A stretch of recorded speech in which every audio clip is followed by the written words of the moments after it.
আসসালামু আলাইকুম এভরিওয়ান। তো আজকে একটা ঘটনা ঘটেছে, সেটা শেয়ার করতেছি। তো আমার নাম্বারে কোনো সময় জীবনেও মনে হয় কেউ কোনোদিন ভুল করেও ফ্লেক্সিলোডে টাকা দেয়নি, মানে ফ্লেক্সিলোডে টাকা 20 টাকাও দেয়নি। কিন্তু আজকে হঠাৎ করে আমি খেলা থেকে এসে মোবাইল খুলে দেখি আমার অ্যাকাউন্টে কে যেন 2000 টাকা দিয়ে দিছি। এখন আসলে আমি বুঝতে পারতেছি না কে দিয়েছে, কারণ আমার পরিচিত যারা মানুষ আছে সবাইকে কল দিছি, কেউ বলতেছে না যে টাকাটা তারা দিছে। তো এখন দেখুন, এই যে দেখুন, এই যে এখানে 2000 টাকা।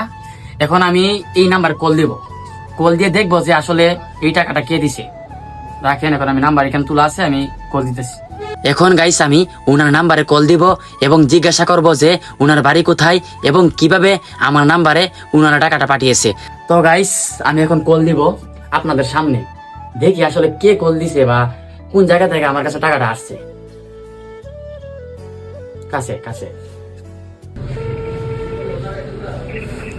হ্যালো, আসসালামু আলাইকুম। জি ভাই, আমার 93 নাম্বার কি আপনার এখান থেকে কোন টাকা আসছে? হ্যাঁ, 2000 টাকা আছে। লাস্ট নাম্বার হলো 710। ও ভাই, কিভাবে আসছে?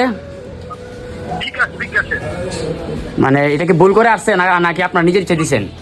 না না না, ঠিক আছে। আর গাইস উনার সাথে আমি কথা বলে বুঝতে পেরেছি যে উনার বাড়ি হলো নারায়ণগঞ্জ বন্দর। আর একটি মজার কথা হলো, আমার ফোনে কখনো এর আগে ভুল করেও কেউ 20 টাকা ফ্লেক্সি লোড দেয়নি। কিন্তু এখন গাইস দেখুন, হঠাৎ করে আমার বিকাশ নাম্বারে কোনো এক ব্যক্তি ভুল করে আমার অ্যাকাউন্টে প্রায় 2000 টাকা পাঠিয়ে দিয়েছে। এখন গাইস উনার সাথে কথা বলতেছি এবং কিভাবে উনার টাকাটা উনার কাছে পৌঁছে দেব সেই বিষয়ে কথা বলতেছি। এখন গাইস আমি যাব বিকাশের করে। তো গাইস বুঝতেই পারতেছেন, নারায়ণগঞ্জ থেকে আমার নাম্বারে ভুল করে 2000 টাকা দিয়ে দিছে। আসলে আমার যে নাম্বার এইগুলোর মধ্যে মনে হয় ভুল করে কেউ জীবনও ফ্লেক্সিলোডে টাকাও দেয়নি, আর আজকে দিয়ে দিছে 2000 টাকা। এখন আমি যাই বিকাশের করে, এইগুলা তার কাছে পৌঁছে দিই। আসলে এইগুলো তার আমার টাকা না। যেহেতু গাইস এটা আরেকজনের টাকা, হয়তো বা কোনো বিপদের মধ্যে পড়ে তারা এই টাকাটি ট্রান্সফার করেছিল, কিন্তু ভুল করে আমার অ্যাকাউন্টে চলে এসেছে। তো গাইস এখন আমি বিকাশের করে যাব।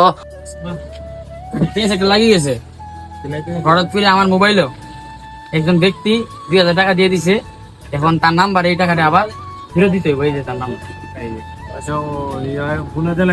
ভুলে যাবে, অসুবিধা না দিবা। এখন আমার মোবাইলটা দিয়ে দিতে হবে। তো গাইস আমি টাকাটা দিয়ে আসলাম, এখন তাদেরকে কল দিই যে তাদের অ্যাকাউন্টে টাকাটা গেছে কিনা। আসসালামু আলাইকুম। ভাই টাকা কি গিয়েছে?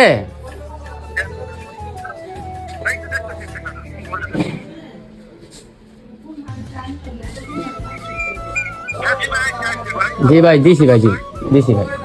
জি ভাই, আপনি কোন জায়গা থেকে বলতেছেন একটু যদি বলতেন। নারায়ণগঞ্জ বন্দর। জি ভাই, আচ্ছা ভাই, আমার বাড়ি সিলেট কোম্পানিগঞ্জ উপজেলা। আচ্ছা ধন্যবাদ ভাই। আচ্ছা, তো যাক আলহামদুলিল্লাহ, যার টাকা তার কাছে চলে গেছে।